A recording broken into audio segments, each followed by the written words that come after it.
स्वागत। एक मोठी ब्रेकिंग न्यूज समोर येते। बीड जिल्हा कारागृहामध्ये जेलरची बदली करण्यात आल्यापासून जे प्रकार होत आहेत ते कारागृह प्रशासनाने गांभीर्याने घेतले पाहिजेत, परंतु तसं होताना दिसत नाही असं धनंजय देशमुख म्हणाले आहेत। आणि त्याचबरोबर येत्या काही दिवसांमध्ये मुख्यमंत्र्यांची भेट घेणार असल्याचंही देशमुख म्हणाले। तरी मोठी बातमी आपण बघतोय, बीड जिल्हा कारागृहातील प्रकाराबद्दल माहिती देणार असल्याचंही त्यांनी म्हटलंय।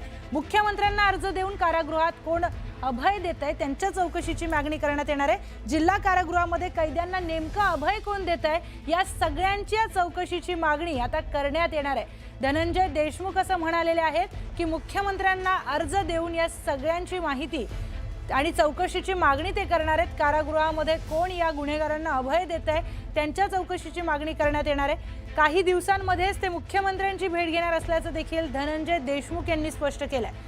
तर आपण बघतोय, जेलरची बीड जिल्हा कारागृहामध्ये जेलरची बदली करण्यात आल्यापासून जे काही प्रकार होत आहेत त्या सगळ्या प्रकारावर धनंजय देशमुख यांनी आक्षेप घेतलाय। कारागृह प्रशासनाने हे सगळं गांभीर्याने घेतलं पाहिजे, परंतु तसं होताना दिसत नाही असं देखील धनंजय देशमुख म्हणाले। बीड मधला हा सगळा प्रकार आहे।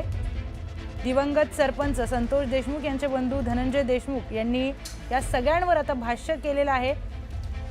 बीड जिल्हा कारागृहामध्ये जेलरची बदली करण्यात आल्यापासून जे काही प्रकार त्या कारागृहामध्ये होतात या सगळ्यांवर धनंजय देशमुख यांनी आक्षेप घेतलेला आहे। या सगळ्या प्रकाराचा प्रशासनाने गांभीर्याने चौकशी केली पाहिजे असं देखील धनंजय देशमुख म्हणाले।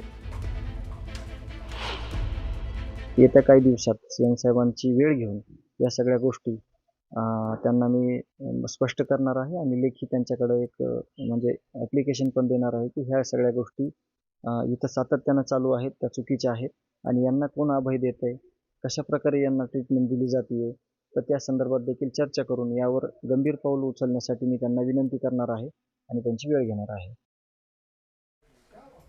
तर आणखी